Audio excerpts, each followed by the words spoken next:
Bombay Scottish स्कूलमध्ये कुणाची मुलं शिकतात याचं उत्तर आधी उद्धवजी ठाकरे, राज ठाकरे यांनी द्यावं. बॉम्बेचं नाव मुंबई झालं पाहिजे यासाठी रामभाऊ नाईक भारतीय जनता पार्टीचे खासदार असताना पहिल्यांदा त्यांनी प्रयत्न केले आणि त्यांच्याचमुळे बॉम्बेचं नाव मुंबई झालं. रामभाऊ नाईक यांची जी भूमिका होती त्या भूमिकेमुळे मुंबई हे नाव आपल्या मुंबईकरांना मिळालं, हे देखील महाराष्ट्राला माहिती आहे. भारतीय जनता पार्टीची भूमिका सातत्यानं मराठीचा मुद्दा, मराठीचा अजेंडा घेऊन चालण्याची आहे आणि बॉम्बेबद्दल तर उद्धवजी ठाकरे, संजय राऊत यांना बोलण्याचाच अधिकार नाही. यांनी स्वतःची मुलं, स्वतःची नातवं बॉम्बे स्कॉटिश स्कूलमध्ये शिकवतात. त्याबद्दल त्यांनी का आग्रह नाही करत की बॉम्बे स्कॉटिश स्कूलचं नाव मुंबई स्कॉटिश स्कूल करा म्हणून? त्याबद्दल चकार शब्दांनी बोलत नाहीत. उलट आमचा आग्रह आहे की मुंबईतल्या सगळ्या बॉम्बेचं नाव हे मुंबईच असलं पाहिजे. त्यासाठी सातत्यानं भारतीय जनता पार्टीने लढा दिला. जेव्हा महायुतीचं सरकार होतं तेव्हा बॉम्बेचं नामांतर मुंबई झालं, हे देखील भारतीय जनता पार्टीच्या आग्रहामुळे आणि त्यावेळेला रामभाऊ नाईक यांच्या आग्रहामुळे झालं, हे देखील मुंबईकरांना माहिती आहे. बाकी सगळेजण फक्त बॉम्बेच्या नावाने, मुंबईच्या नावाने नौटंकी करतायत. संजय राऊत यांनी अशी मागणी केली आहे की अण्णामलई यांच्यावरती गुन्हा दाखल करून त्यांना तात्काळ अटक केली पाहिजे, ते मुंबई बाहेर गेले नाही पाहिजे, याची काळजी स्वतः मुख्यमंत्र्यांनी घेतली पाहिजे. संजय राऊत, तुमच्यावर गुन्हा दाखल केला पाहिजे की तुम्ही वक्तव्याचा विपर्यास करताय. मुंबई ही देशाची आर्थिक राजधानी आहे, मुंबई ही इंटरनॅशनल सिटी आहे, हे सांगण्यामध्ये काय त्याच्यात अपमान आहे? मुंबईचं वैभव वाढवण्याचं काम करतायत आणि मुंबई ही सगळ्यात मोठं शहर आहे, देशाची आर्थिक राजधानी म्हणून असल्याचा त्याला अभिमान वाढला पाहिजे. ज्या गोष्टीचा अभिमान वाटायला पाहिजे, ज्या गोष्टीचा अभिमान बाळगायला पाहिजे, त्या गोष्टीची लाज वाटायची काय गरज आहे? संजय राऊत, तुम्हाला लाज वाटते का की मुंबई हे आंतरराष्ट्रीय शहर आहे म्हणाला? उलट आपण सगळ्यांनी गौरवानं सांगितलं पाहिजे की मुंबई हे आंतरराष्ट्रीय शहर आहे आणि मुंबई ही देशाची आर्थिक राजधानी आहे. त्याला कुणीही दूर करू शकत नाही, कुणीही तोडू शकत नाही. माणसावर थुंकण्याचं काम उभाटा गटाकडनं गेल्या 25 वर्षामध्ये झालं. ज्या पद्धतीने मराठी माणसाला खाईमध्ये लोटलं, मराठी माणसाला घरं देऊ शकला नाहीत मुंबईमध्ये, हे कुणाचं अपयश आहे? आणि सातत्यानं मराठी करायचं आणि मराठी माणसासाठी संजय राऊतांनी केलेलं 2 कामं सांगावी.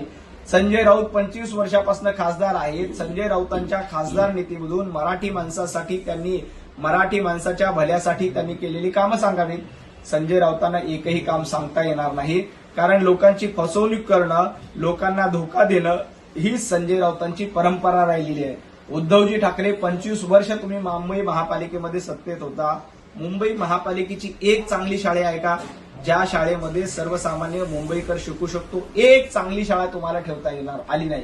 हे कोणाचं अपयश आहे? उद्धवजी ठाकरे, संजय राऊत, तुमचं अपयश आहे. 25 वर्ष मुंबईला खाईमध्ये लोटलं, 25 वर्ष मुंबई लुटली. एवढंच काय, कोरोना काळामध्ये सर्वसामान्य मराठी माणूस मरत असताना तुम्ही घरामध्ये बसून राहिला.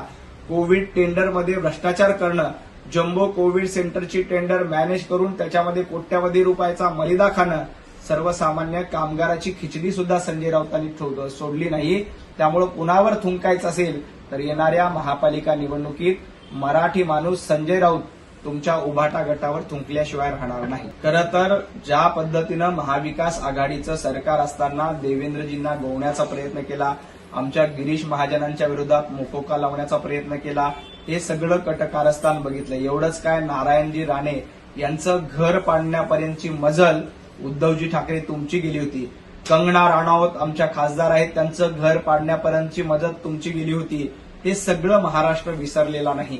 एक कार्टून फॉरवर्ड केल्यामुळं एका माजी नौदल अधिकाऱ्याचा डोळा तुम्ही फोडला होता. तुमचं सरकार असताना कशा पद्धतीनं गुंडगिरी सुरू होती, झुंडशाही सुरू होती, हे देखील महाराष्ट्राने बघितलंय. देवेंद्रजींना गवण्याचा प्रयत्न वारंवार उद्धवजी ठाकरे, संजय राऊत यांच्या मार्फत झाला, परंतु देवाभाऊ स्वच्छ प्रतिमेचे नेते आहेत. देवाभाऊ सर्वांना सोबत घेऊन जाणारे नेते आहेत. त्यामुळे देवाभाऊंना तुम्ही गोवू शकला नाहीत. देवाभाऊंना अटक करण्यापर्यंतची मजल तत्कालीन सरकारची केली होती. आमच्या नारायण राणे साहेबांना तर अटक देखील केली होती काही कारण नसताना. अशा पद्धतीनं विरोधकांना संपवण्याचा डाव कुणाचा होता तर उद्धवजी ठाकरे, उभाटा गट आणि संजय राऊत यांचा होता. त्यामुळे संजय राऊत, जो काही अहवाल आलाय त्याच्यावर विश्वास ठेवा आणि तुमच्या अशा धाड दडपशाहीमुळेच लोकांनी तुम्हाला घरी बसवलंय. 90 जागा तुम्ही विधानसभेला लढल्या होत्या, 90 पैकी 20 जागावर तुमची बोलवण झाली मुंबई महापालिकेमध्ये तुमची अवस्था अगदी तशीच होणार आहे. अण्णामलई यांच्या वक्तव्याचा विपर्यास करण्याचा प्रयत्न संजय राऊत आणि उभाटा गटाकडनं सातत्यानं केला जातोय. उभाटा गटानं मुंबईसाठी काय केलं? मुंबईला खड्ड्यात घालण्याचं काम, मुंबईला महापुरामध्ये पाण्यात घालण्याचं काम आणि नदीमध्ये गाळ खाण्याचं काम उभाटा गटाच्या माध्यमातून सातत्यानं झालं.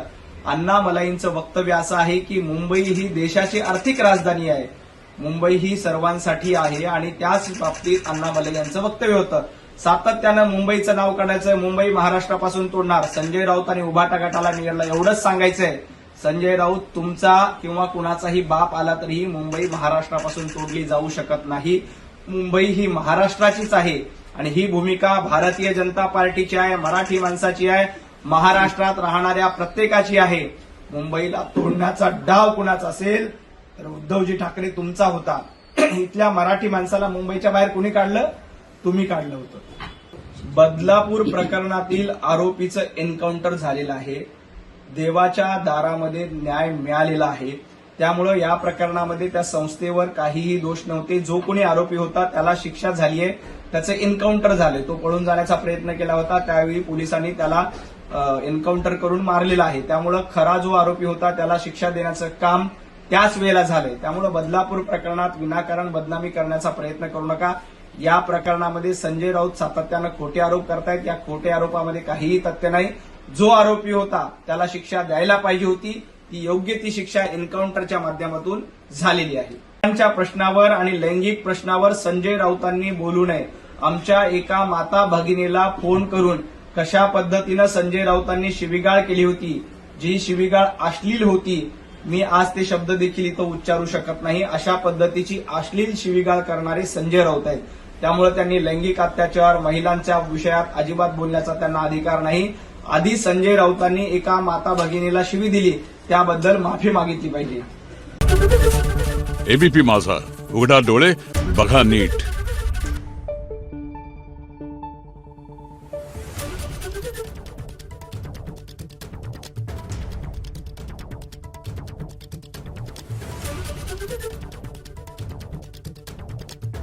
Thank you.